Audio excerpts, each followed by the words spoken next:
For clicking on the video. This is David Pendleton, and I'm going to give you the front nine walkthrough for the opening round on the Frosty Peaks tournament. I am really excited to show my playthrough with everybody. I've got a lot of really good shots to share, and if we're taking a look at the scorecard here, you see a minus 16.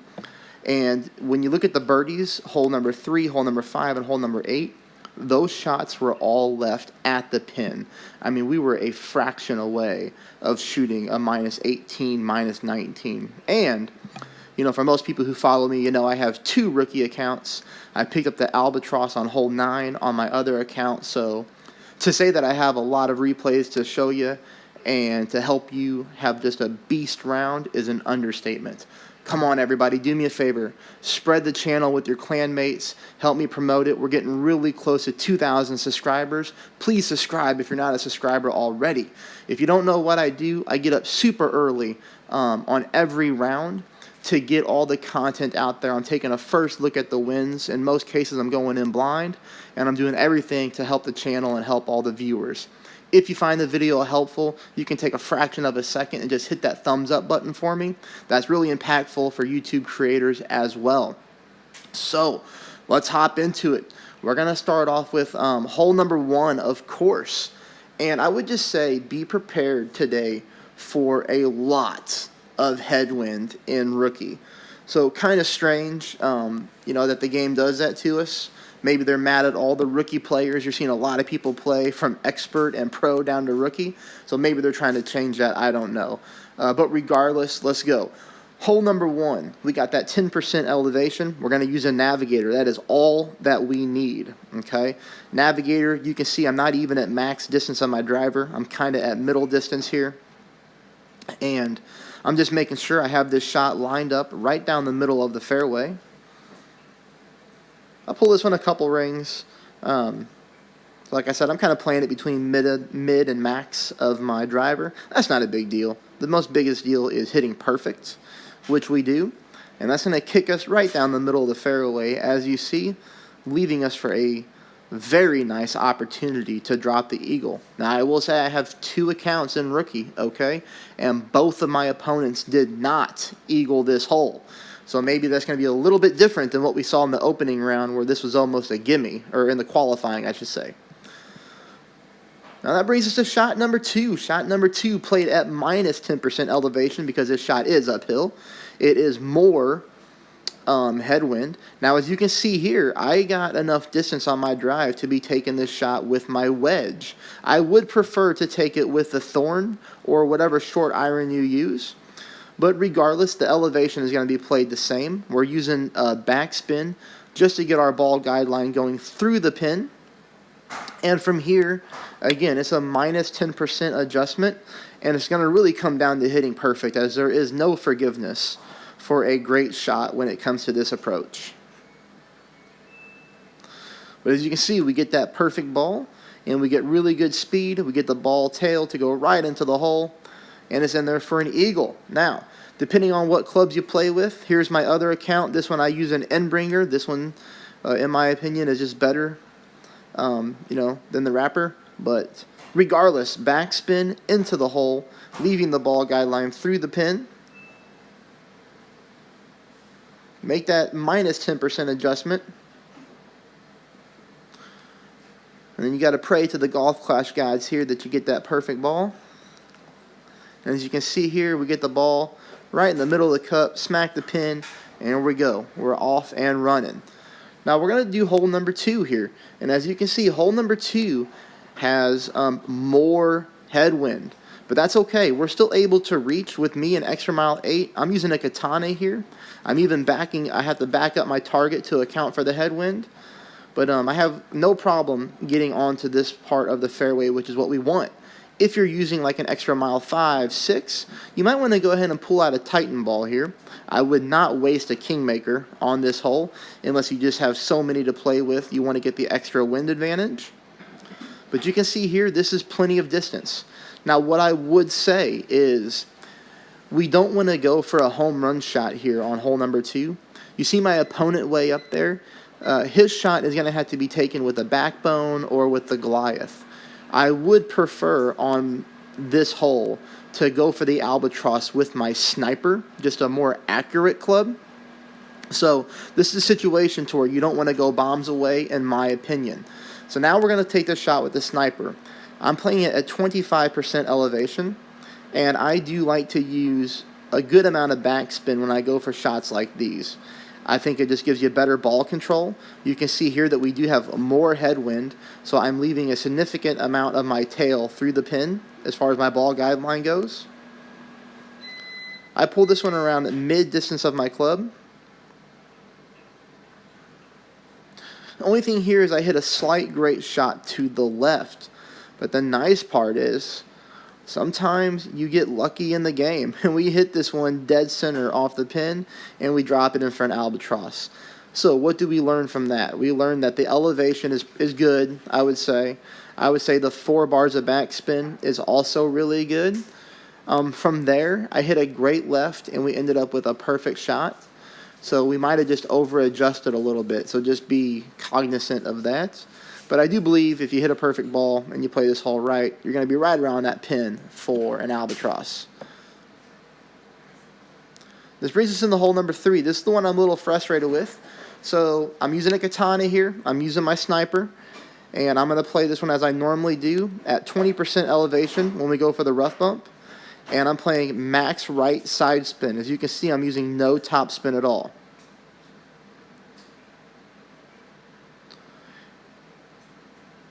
Now on this account here, I'm going dead center for the hole, as you can see. And like I said, I'm adjusting this at 20% with max distance of my club. We get that perfect ball.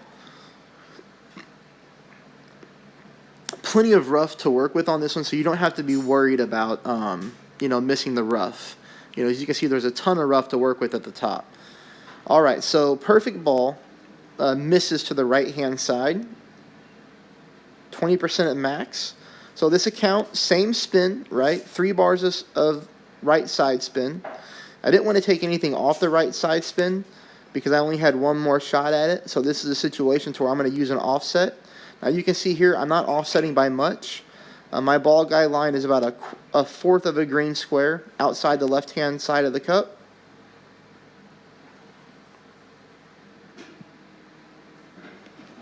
Another perfect ball, which I'm really happy because that gives you the opportunity to see this shot twice. And that's tough. So, I mean, we're right there. We know that offset is going to work. All we need to do is move our target up a little bit. I don't really want to advise you to use any top spin because we don't want this ball coming in too hot. So just take a look at where I lined up, push your target up just a little bit from there, use that same offset, and you're going to roll into the cup or pretty darn close. And I think this is going to be a difficult hole in headwind for people to get a hole-in-one on, but I think we do have you set up for success there, so best of luck with that one. Brings us on to hole number 4. Hole number 4, I'm going to show you 2 ways to play. It depends if you want to be aggressive or not. I picked up the eagle both ways. The second way that I'm going to show you is a lot easier of an eagle. But from here, we're just laying up on the right-hand side of the fairway. As the graphic said, I'm playing this one at no elevation.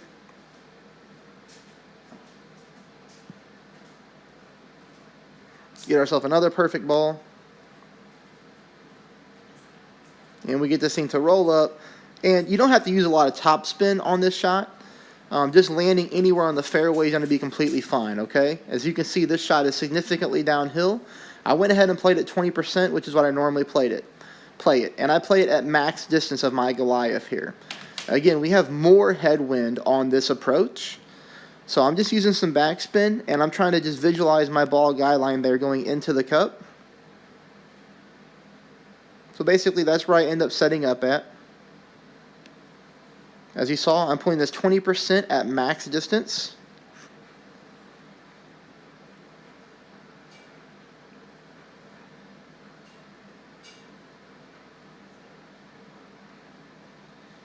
And we get that one to sneak into the hole for the eagle. Now, on this account, I've decided to try a big topper. So you can see here I'm using a big topper and a katana. You could use a more powerful ball if you wanted to. Something like a Kingmaker would be really good for the wind reduction here, or even a Titan for the extra power.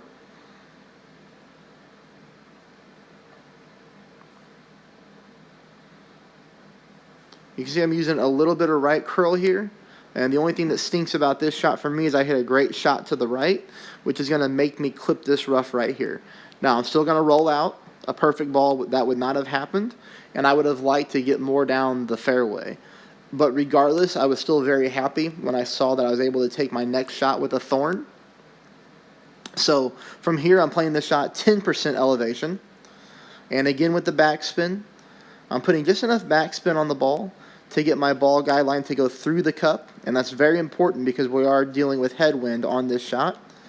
So through the pin, 10% pull. Now you have to check the distance of your club. For me, I went ahead and I played this one between medium and max distance of my thorn.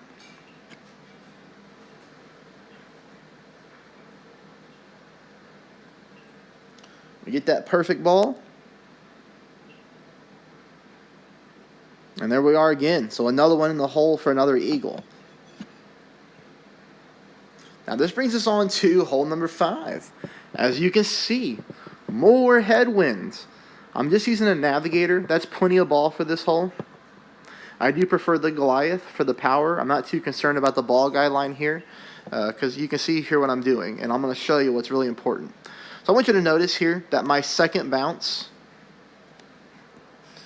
notice how my second bounce on the green is in that light green square. So to the left of my second bounce is a dark green square. To the right of my second bounce is a dark green square. So I'm in the middle there, that light green, kind of favoring the right-hand side of the light green square.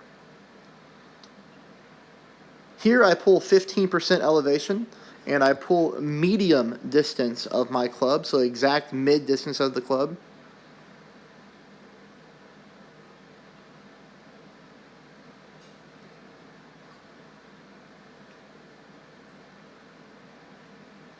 And we're so close. I mean, we're so close. So I like the no spin. I like where I'm set up at. So again, you know, if you're taking notes or you're taking screenshots or however you do it, whatever works for you. Let's take a look at this one more time. That's where I'm setting up at. And we know by setting up right there, we burn the right edge of the cup. So we got to move just a fraction. It can't be a whole lot. It's just got to be a fraction to the left. And we're going to be right there dead center in the middle of the cup. Now, this is a 4.2 mile per hour wind, so it's not like if we line up just a fraction to the left, we're going to make it every single time. But it does give you a really good visual of a spot to pick and to work with it on. So there we go. On to hole number 6, probably the hardest hole in the tournament. And we are going to go full top spin, about 1.5 bars of right side spin. We're going to use a Titan here.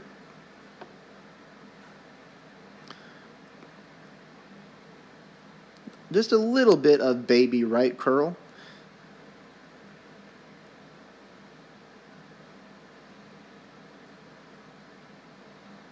And we're off and running again. Don't forget to pack your big dog on this hole, as we do need distance for shot number 2.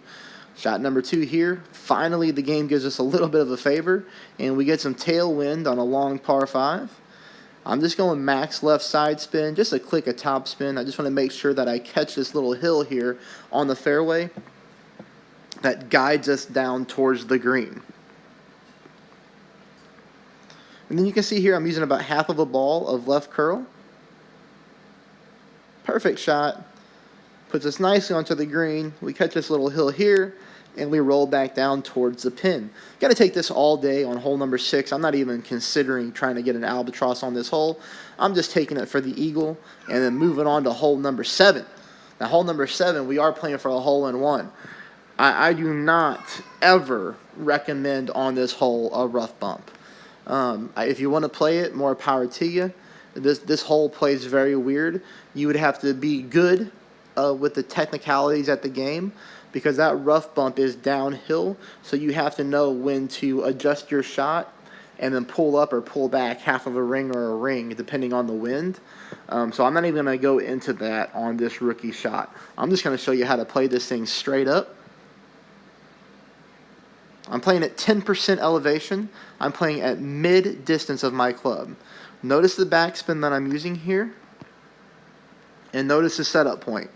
So pretty much aiming dead center and I put enough backspin on to get the very tip of my ball guide line going into the hole, because this green rolls fast. You see my opponent there went for the rough bump, and he's in the sand, and he hit a perfect ball.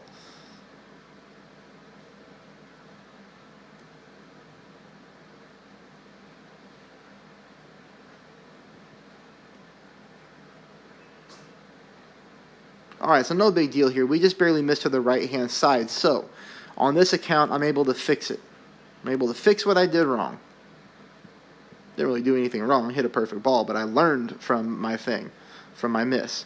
So here I go with about 4 1/4 of backspin, just because I wanted to slow the ball down a little bit. Now remember, we missed the right-hand side, so notice where I'm aiming this time. I'm aiming just at the cup, but on the very left edge of the cup. Because why not, right? If I miss right, why not try to do a little offset? 10% pull at medium distance of the club here.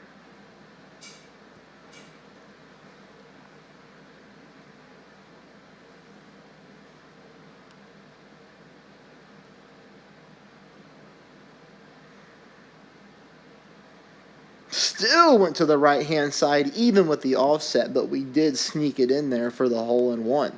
So that's always nice. Now, hole number 8. Hole number 8, on my other account, I bombed. I ended up hitting a nasty great shot and driving the sand at the top. And then I went from sand to rough, and I actually parred the hole on my other account. But it's okay because I saved it with an albatross on hole number 9. I saved my round anyways. But I wanted to see, okay, if I could get us an advantage on this hole, on this account. So I went with the Berserker. And I'm going to go full top spin here.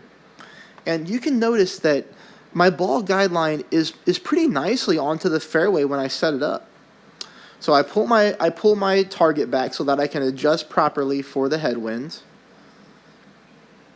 As you see, that adjustment puts me right at max distance. I went with a lot of overpower, but not quite full overpower. I left myself a little bit of room. Now, I did get the perfect ball, which is huge. And I did roll out of the rough onto the fairway. But here's why I'm suggesting this shot, because I think it's so safe. Here would have been best case scenario. So we bounced down there, right? And then best case would have been if we could have just landed right here and hit the fairway and then bounced over the rough. But I wanted to show you this, that I land in the rough and I still roll out to the bottom of the fairway. So I really like this shot, everybody. If you're not comfortable with it, then just lay up at the top like we did in qualifying, and then do a 30% elevated shot towards the pin. But I do like this approach. And that's going to leave us for this shot here, which I played at 20%. And as you can see, I'm always checking the distance of my club so I know what rings to pull. But more headwind here. So I tried to use a little bit of backspin, but again, the biggest thing is making sure that we get that ball guideline going through the hole like it is there.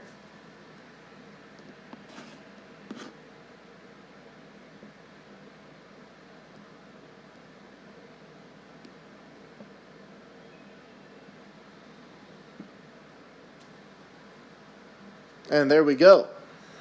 Look at that. Oh, those are tough when that happens. So we maybe just need to aim a little bit more to the left-hand side of the hole, and we're going to be right there at the pin. So we're so close to hole number 8. I told you, the ones that I missed were like just flirting with the hole, which is nice because I think it's going to really help all of you out who are watching this video. And I do appreciate everybody who watches the video. I really do. Hole number 9. If you find this helpful, come on, subscribe. Let me get to 2K. Share my videos and my page with your clan. Hit the thumbs up button. And if you appreciate all the effort that I put into these things, every single tournament, getting up at 5 a.m., trying to help everybody out, you can show me a little love by donating to support my efforts to my PayPal. It's always at the bottom. It's always in the comments in every video that I post. So here we go, hole number 9, straightforward drive. I'm only using a katana. I'm not wasting any power 3 balls on rookie in this round except hole number 6. And that I feel most proud of. because we're able to get a lot of drops, and I'm helping you save your good balls for maybe the final round where we get some even nastier wind. Who knows? I don't think it can get any worse. But we're going to play this shot here at the pin, 10% elevation. A healthy amount of backspin is always good on this hole, just because of the way the green plays. Now, 10%, I am pulling this one at mid distance of my club.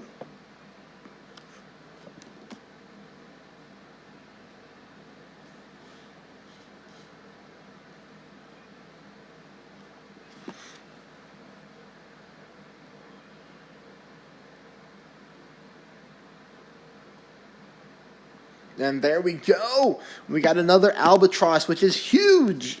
Because, so many people are tying scores, and it comes down to that albatross, which is so silly. But we picked up an albatross on hole number 3 on one account, or hole number 2, I should say. Picked up an albatross on this account, hole number 9. Hey, there it is, everybody. There's a walkthrough for you. Best of luck. Leave me comments. Let me know how you're doing. I always try to respond, and go out there and get it done.